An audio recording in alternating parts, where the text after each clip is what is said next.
All right, Jens, so here we got some new technology here. Yeah, the Blackmagic Cinema camera, which is, to say the least, different than most cameras. It's got some design challenges, let's just say. Yeah. But we love that. Well, let's talk about a couple of the major things that people need to realize, because one of the issues that I want to bring up is that in order to operate this camera, it's going to be quite a bit more than $3,000. You need some other bits if you're going to use it professionally. Yeah, even non-professionally.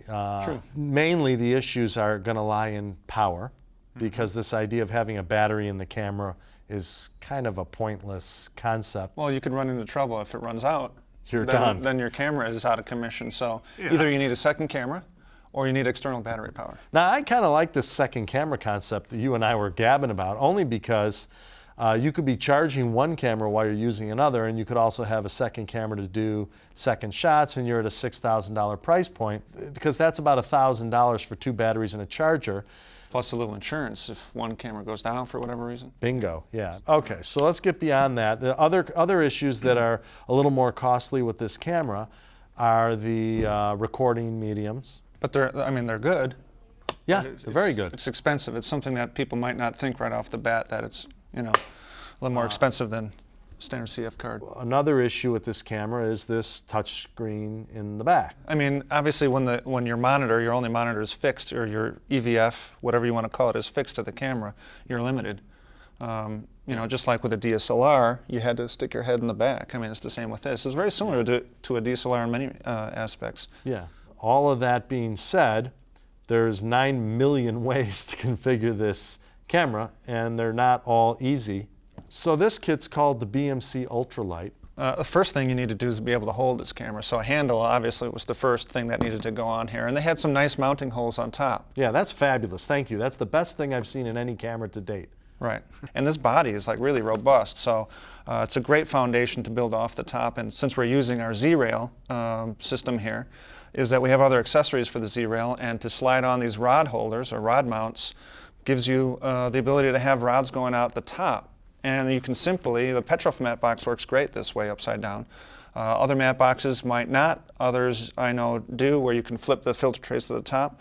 But it's a quick way to have a mat box if you're going to use one, and then of course a follow focus. Now let's talk about the follow focus. It was brought up that the rotation of the lens is backwards. When you mount upside down. Right. But these days, most follow focus is at a decent level. You can reverse the gearing, so that shouldn't be an issue. Okay, so we've talked about this kit. Here, another nice feature is all of our levers now are splined. Yeah, the ratcheting levers. Yeah. So that if you get caught, like where the camera body is here, you can pull it out and readjust it so that you can do your tightening. But what you were going to get to was that a quick switch to this side for when, let's say, when you go handheld and you have some counterweight or battery power in the back. Now your center of gravity is here and your handle's in the correct spot. Very quick to do it. Okay, so that's this camera package. Now, as you can see on the bottom here, this is the Gorilla base plate. And do you have the whole Gorilla rig there? I have. Okay, so what's cool here is that here you can this goes on your tripod, and it's lovely. You don't have any of this, your handheld business with you. And then if you why don't you try sticking that in here and let's see how it goes.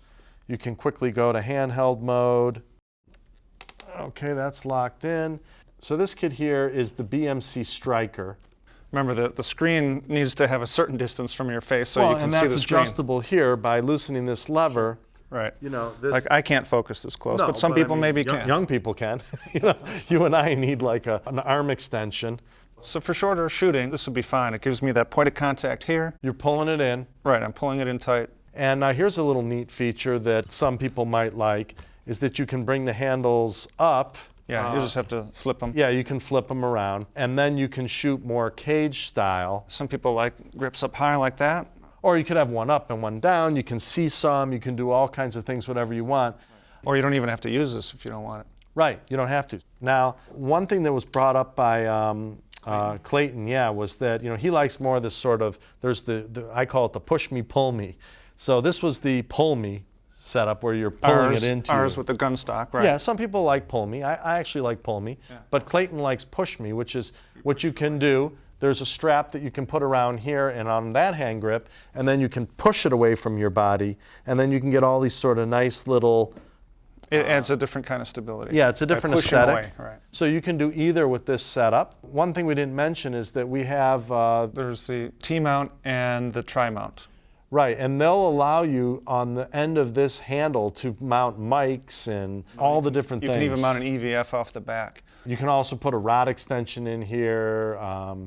You can do all kinds of stuff with just this little teeny rod hanging off the end. The other Gorilla kit that we have is called the BMC Target Shooter. It's simply a rod coming back to the gun stock, and then you grab the sides of the camera if you want. So all these kits we've talked about up till now have been on the Gorilla style. Let's talk about shoulder mounting, which is, you know, a whole different type of shooting, you know, for all day, more stability type of shooting. Right, which starts with our mini base plate that works for many cameras, by the way, but it's basically an inline shoulder pad kit, so where the camera sits offset on your shoulder. And we opted not to offset the camera back in front of you because of the weight of this camera. It gets very unwieldy to control. It's wanting to dip that way a lot, and you get tired. It's with this large screen on the back, it's not that difficult to turn your head slightly and look into the screen. You got two options. Option A is you're holding your grips and you're looking, like you said, towards the screen, which is fine, especially if it has a little hood on it.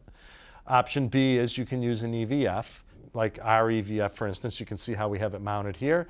The camera only has an HDSDI out, where it's cheaper and to use one of the Blackmagic converter boxes. And our EVF, yeah. Yeah, and the beauty then is you have the extra HDMI coming out of our EVF, so you've picked up an HDMI, and you've got another SDI that can go to another monitor that's coming out of the Blackmagic converter, and you have tons of room to mount the thing on your shoulder. And we both tested it, and you know, there was some issue. People were concerned that it added more lag, and we didn't really notice lag being added by that. So really, it's the way to go, especially if you currently own an EVF and you like it. If people want to get into this kit without buying an EVF first, you're going to need this the camera a little bit farther away from your face so you can see the screen. And so with the extra length in the rods, you can adjust the counterweight where you need it. Yeah, I'm a little concerned. I've seen some other kits out there on the market where they're really not showing counterbalance. Let's not start thinking that you don't need counterbalance all of a sudden. Counterbalance is key. Otherwise, you're going to get incredibly fatigued with any setup. We all know that you needed counterbalance with DSLRs. This camera is no exception. In fact, it needs it more because it's a bigger, heavier camera. Right. Since you need counterweight anyway, it might as well be the battery power that this camera needs. Exactly. So, on the other hand, though, there may be situations like in a Gorilla configuration where you're not having it on your shoulder that you can use other types of battery power, like the good old battery belts. You can plug into it. Yeah, or these satchel batteries that hang over your shoulder. Right. Those are other options as well. Those are cheap options. Those are cheaper options. So in these pictures you can see that we have our basic Stinger kit, but we've sort of put it on steroids. So we've added the EVF, there's additional battery power, we've got a follow focus and a whip on there. Kind of like if you're shooting, you know, a television production or something at that higher end and you have some crew. To me, this is the best way to operate the camera, where it's kind of a two-man band thing to really do it right.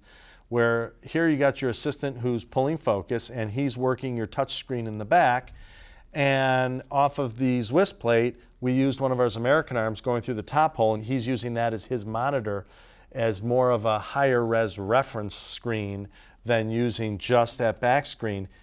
So our next kit is what we call a BMC tripod kit. Right, that's basically our mini base plate with rods that go through it to support the external battery power on our Swiss plate. Yeah. Now the cool part about this external battery power is that it's positionable. It can go up, it can go down, it can go underneath, horizontally or vertically on the bottom. Right.